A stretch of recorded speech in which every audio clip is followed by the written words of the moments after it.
Thanks for tuning in to my brand new Minecraft series.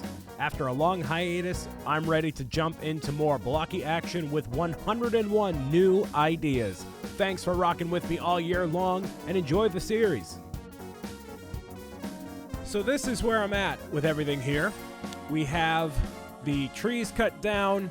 I have a lot of stuff in my inventory. I've died about 7 times. We have partial progress on the oasis over there, but I want to give you just an overall look at what this is going to look like. So what my intention is going to be for this episode to try to really keep things moving and have it not be incredibly boring for you is I'm going to build the overall things to encompass the safety of the animals to be over here, which is a fancy way for me to say that I am going to be making the domes that they're going to be in. So what I initially wanted to do is to make one massive dome all over this whole area right here. What I wanted to do was take this world of Minecraft, put it into a program called MC Edit, which then would allow me to literally just make a big dome over everything and it's done. Doesn't work with the Bedrock edition of Minecraft. The more that I play, the more I realize I should have just made this a Java edition of the world, which is a different format type world that doesn't, it's a whole process. So that's not what's going to happen. I'm not going to do that because to make that dome would take 7 billion years, even if I had a team of 10 people working with me. So what's going to happen is I'm going to make a specific style dome over, or rather, an encompassing thing over each of these areas here.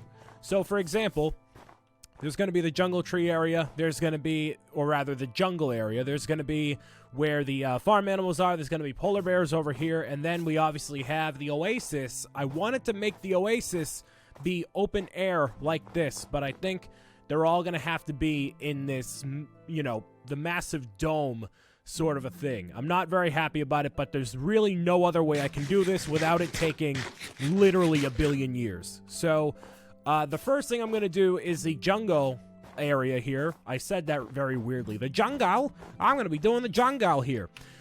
And now, I don't know why I pressed escape. I'm realizing that I was in a very, I was very tired earlier. I was in a very salty mood. So I took like a 20-minute power nap, and now I'm just peachy. So that's good. I'm going to go into creative mode for all this. Spoiler alert. Oh, but Brian, you're doing creative mode. Wow, you're so, I don't care. All right, it's going to take too long to harvest all these materials. Time is of the essence here. I only live once. Allowing me to go into creative mode to do the dome, the cube thing, will make this whole process go a heck of a lot faster. So that's what's going to happen. Now, since this is going to be the jungle area, I'm going to be modifying this to make it very, very cool looking. And the basis for this is going to be a massive singular jungle tree located right here. So this dome is going to be massive. And jungle blocks, or rather jungle trees, I believe are 32 blocks high-ish. Or I think that might be the clearance that we need to make. So they're like 27 high, and I want to make the dome 30 high. So I'm going to bone meal all of these here. Wait, no, hold on. I'm going to clear this out first. Let me grab all this. I'm going to cover all of that. No, that's not what I wanted. That's not what I wanted. That's kind of what I wanted. Please. Yes, kind of. Because it's very peculiarly placed on this mountainside. It's not going well. Oh, my name is Brian Saviano, a.k.a. BricksOBrian, by the way. I'm going to be doing a speed-up version of me making this massive dome here. So, spoiler alert for you. Yeah, that's what I'm going to be doing. So, yeah. Now let's make this tree. This is going to be, again, the blueprint for what we're going to be doing here. There we go. Boom. So now this thing here is absolutely going to be that tall. It's actually going to be crazy, crazy big. So if we look from afar here, I don't know how you ended up in here, but okay. You got anything good? Of course not. Why would you do that? We'll take a look over here. I'll show you what exactly I'm working with here. Also, from a while ago with the raid and everything, when I found the raiders in here, that stuff is right here. So I got a Thorns 1 Unbreaking 3, 2 saddles, 30 iron ingots, and a Silk Touch enchantment book, which I actually maybe want to use right now. I want to equip a diamond pickaxe that we have with that, ideally the one that has mending, which I believe is this one right here. So, you know, having a silk touch mending diamond pickaxe is pretty killer. So let's see how much that would actually require. I'm terrified to find out how much. Oh, wow, only 4. You know what? YOLO swag, let's go. So it's silk touch, unbreaking 3, mending 1, efficiency 4. This pickaxe is basically invincible, which is great. So if we look from afar here, that's the, like, kind of the height of the dome here. And the whole reason I'm doing this whole thing is because of this here. As much as I love the snow, can't have that happen. Basically, it's like if you try to have a butterfly garden in the Boston area, you can't because of this. And even, you know, it has to be a big dome. That's just how it has to be. That's why in Massachusetts there are no year-round theme parks. There's no outdoor zoos all year round, but this is what we have to do. And part of me thinks it's like inhumane to have the animals in the glass dome area, but that's just kind of how it has to be, I guess, to make it work the way I want to.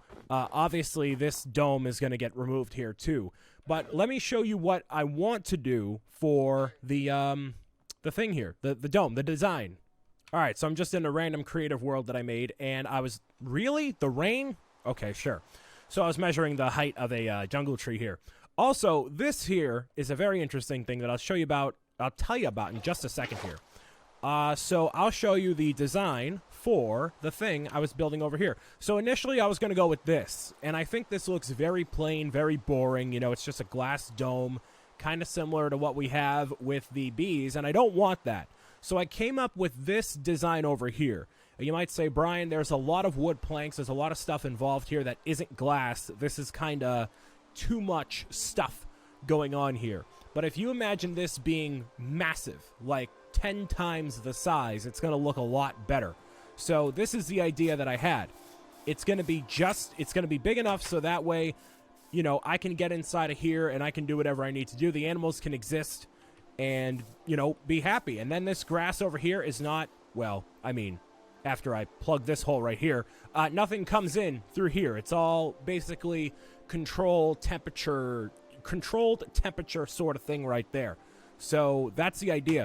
Now, the dome is going to be, in our world, it's going to be a bit higher than this. So I want it to be this high right here. So the dome would be this height. And by dome, I mean this. It's basically an evolution of the bee area that we have for our bees right now, which that's going to be the same design for all of them. So that's the idea.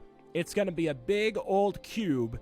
And you know I've been collecting a lot of resources all throughout my entire Minecraft adventure. It's just going to take too long if I do everything myself and harvest everything, so that's why it's going to happen in creative mode. I've decided that this is like, if somebody had to ask me, it's a survival plus series, because I want to be able to build things, and building things takes a while.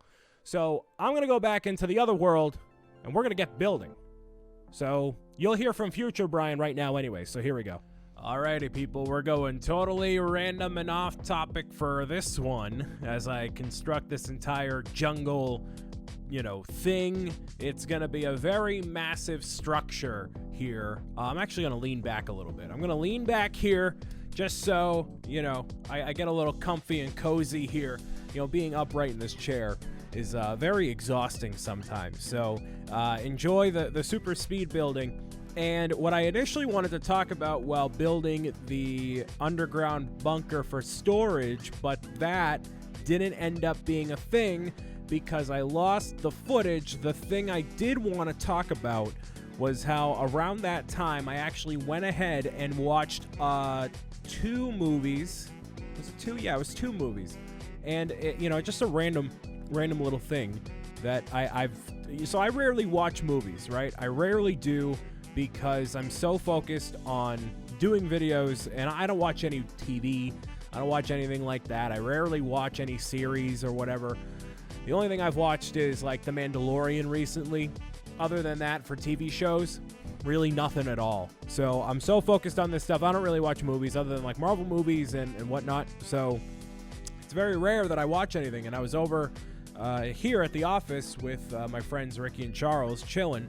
We got some Dominoes, which was a very bad decision, but it was such a great decision at the same time. Got Dominoes, and we ended up watching a movie that I had never seen before, the original or the live-action remaster, which was Aladdin. That's right, ladies and gentlemen. I've never seen Aladdin in any capacity at all, which definitely shocked a lot of people that I have told in general. They were very perplexed by that. I'm not a big Disney guy. I'm not a big Disney animation guy. So Little Mermaid, Snow White, Cinderella, etc. Not big on, was never really drawn to it. Go figure, I never wanted to be a Disney princess. So it never was like, oh, I'll watch these. And not that that's the point of the movies. There's other aspects of the movies that are cool, but I always liked the Pixar movies. That's where I really had my interest drawn to. But that wasn't until, the early 90s, rather early 2000s, mid 2000s, where that sort of a thing happened. Nope, you can't. So there's like a reflection in my glasses, whatever. So hopefully you can still see me, but whatever. That's not the point. You're watching the speed build, right? Yeah, cool. Anyways, so yeah, I watched Aladdin for the first time. I watched the remaster, remake, whatever you want to call it, and I thought it was very good. I had always seen performances of Robin Williams doing the genie, and it was always very entertaining, very on point, very just entertaining and funny overall. A certain sort of whimsy that the genie has that is not replicatable by anyone. Robin Williams did an incredible job doing that, and I've known that people have loved him as the genie, and I know there was a lot of controversy when it's like, all right, Will Smith is going to be the genie now, but the thing is, whenever you see these remakes, rehashes, whatever, nowadays, it's not like how it was, I feel like a couple of years ago. By a couple of years ago, I mean 10 or so years ago, where if there is a new rendition of a character, it's not that they're trying to emulate what they did. I mean, years ago, they kind of wanted to do that. They wanted to capture that same vibe and basically try to outdo the original artist who portrayed the role or whatever they're doing. But now, I think studios and people, actors have realized, all right, we're going to do a different sort of performance and take it in a different direction. That way we can still honor what came before it and do something different, because people already know what Robin Williams as the genie is like. So let's see what Will Smith can bring to the table, Otherwise, sometimes you get a very weird direction like Joker in Suicide Squad, and it was not very good. But it was a different take overall, just not a take that resonated with the audience. I think Will Smith did a great job as Genie.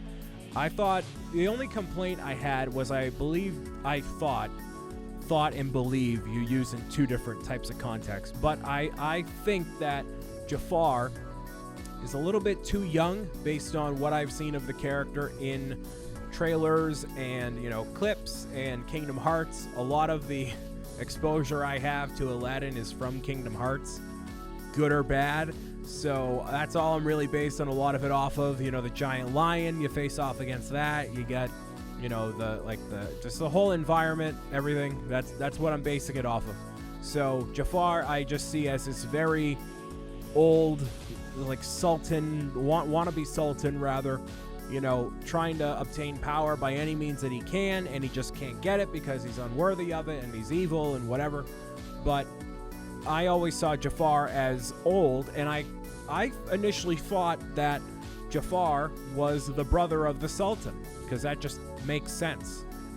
Why would this random guy be appointed to this position of power and then try to take over? And is he jealous of his brother? Nope, it's just some dude. But usually the older guys who are in charge, you have the really strict old lady who's the curmudgeon looking over everything or whatever. They usually, when the that the person who's younger says something totally outlandish and irresponsible, the old people are like, no, how dare you say that to me? No, that is false, you're wrong. Like, instead in this movie, the Sultan was like, Jafar, no, you can't say that, no. Like, it wasn't seen as like this blasphemous, evil, blatantly evil thing that Jafar's trying to do.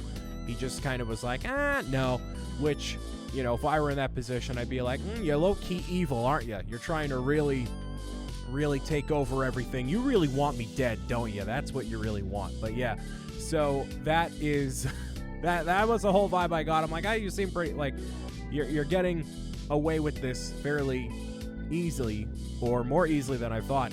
But yeah, I think Will Smith as Genie did a great job. All the actors did a great job.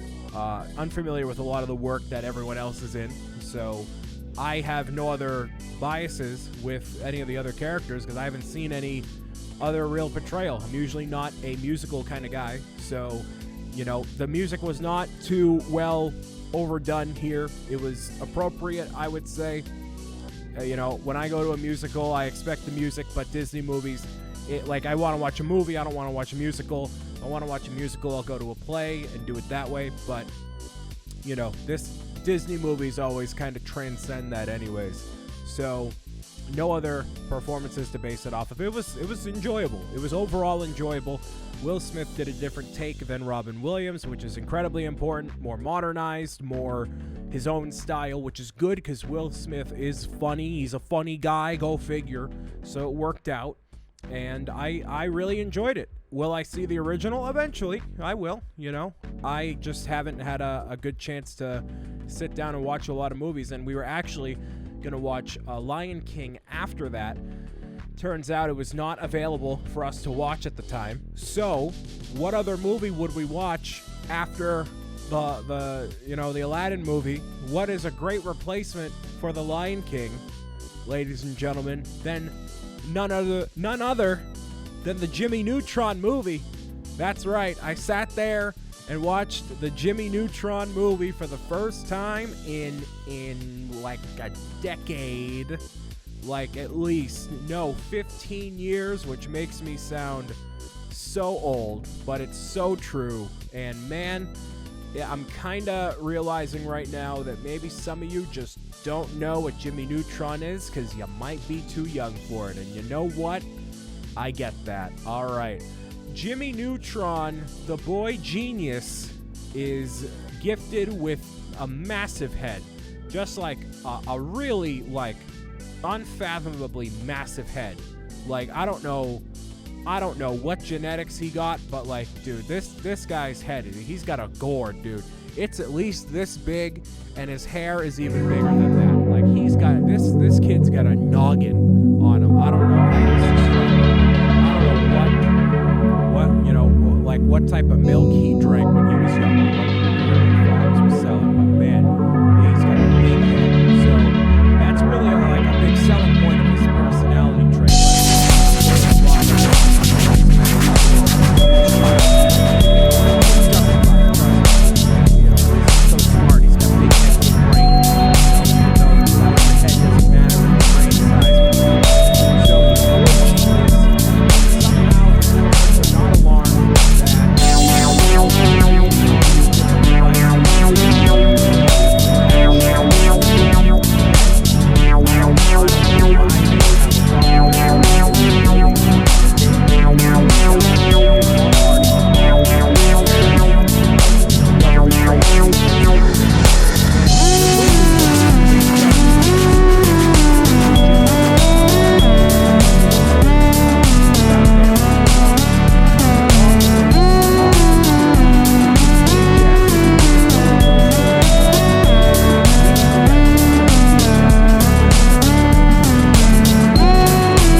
don't do it, but for some reason, this kid with the big head and he's obsessed with llamas.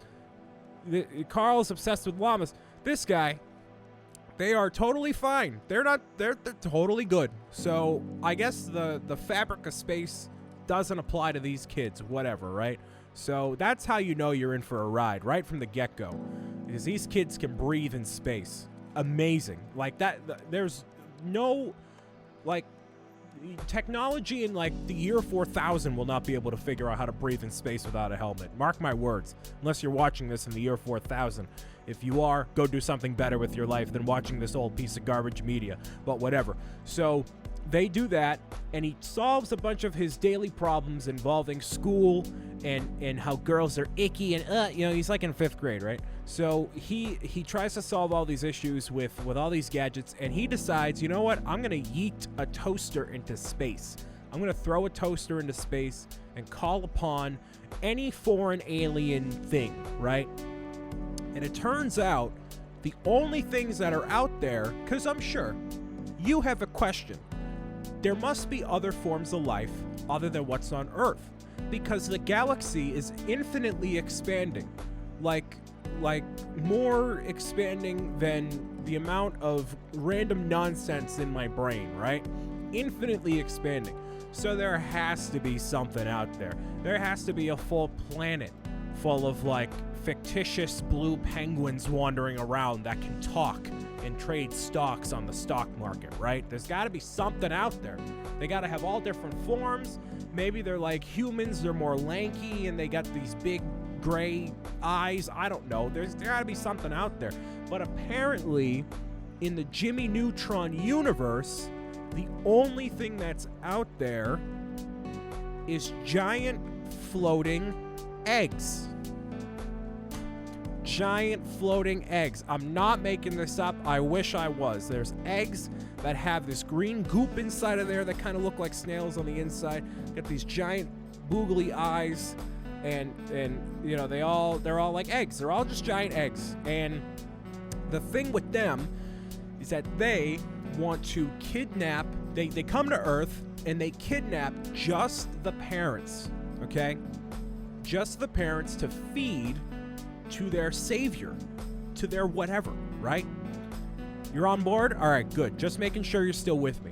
So they kidnap all the parents, get all of them, right? And then obviously the kids are left to their own devices, and everyone gets the same notice like, hey, we've gone to Vegas for a week, goodbye. I'll get the same notice, I think it's Vegas, it doesn't matter. They're not there. So all these kids are left to their own devices, and as appealing as it sounds to not have any adults around to tell you what's going on, sounds fantastic. And every 5th grader is like, oh man, you know how cool it would be if all the parents went away and we could just do whatever we want to? It'd be chaos. You all would fight in Minecraft and Fortnite and not know how to handle yourselves. It'd be utter chaos, okay? You think it's a great idea? You can have sugar rushes everywhere. You'd all be so sick to your stomachs, which is exactly what happens in the movie. They show what happens the first night that the parents are gone. It's great. All these kids are just downing candy bars everywhere. They're doing all this crazy stuff, eating milkshakes, just, you know, whatever. And they're loving it. And then the next morning they're like, they're all dead. Not dead, but they're all like, so they're all doing that. And so Jimmy's like, here we go. This is how we can save the parents. We got to go to their planet and find them. So what these kids use as spaceships, which is really cool, they go to the local theme park that just opened, and Jimmy and these random kids, they're not boy geniuses, they're not girl geniuses, they're not geniuses either. They're chilling. And they somehow transform all of these different things, like the Ferris wheel, the tilt-a-whirl, the roller coaster. They turn them all into rocket ships, and they all fly across the galaxy. I don't know if you understand, people, how long it takes to go from one planet to the other. It takes, like, I think a couple of days to get to the moon. Like, it's not too bad, but the moon is really close compared to everything else. It's still obviously far, but, like, to go from, like, here to Mars, I'm gonna look that up right now. How long does it take to get to Mars? from Earth. How long does that take? I'm going to look it up right now. 300 days of real time, right? So these kids leave the Milky Way galaxy, okay? To get from Earth to Mars, it takes a year-ish, depending. Well, half a year. 150 to 300 days. Let's say 300 days, okay? Takes a year. So they're leaving the Milky Way galaxy, which is like, I don't even know, like light years away. This would take forever. Like, there would be 16 generations of people on Earth that would exist. Like, your kids times 10 would be here, right? So they're doing that, and then they go to the egg planet, and they somehow are not old. I don't know how. Go to the egg planet, and then they find that the adults are falling victim to the savior, which... Do they save the parents and whatnot? I don't know. I feel like I've given you enough of a preview that I feel like you should go yourself and check out this movie. Should I tell you what the savior... I'm not going to tell you what the savior is. I'm not going to tell you what the whole... I'm going to let you find out. If you want to find out more about the Jimmy Neutron movie, go for it. Go for it. I only talked about it here to kill a lot of time.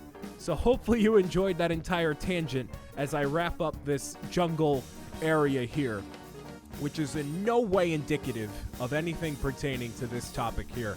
I want to thank you guys and girls for listening, watching, tuning in, and meowing it out with me as always. My name has been Brian Saviano, a.k.a. BricksOBrian. I'll show you what the rest of this area looks like, and we're going to finish it off by adding a lot of jungle trees and whatnot in the next episode. So until then, I'll see you next time. Remember to peace out and use that big brain of yours to somehow find a way to breathe in space. Bye.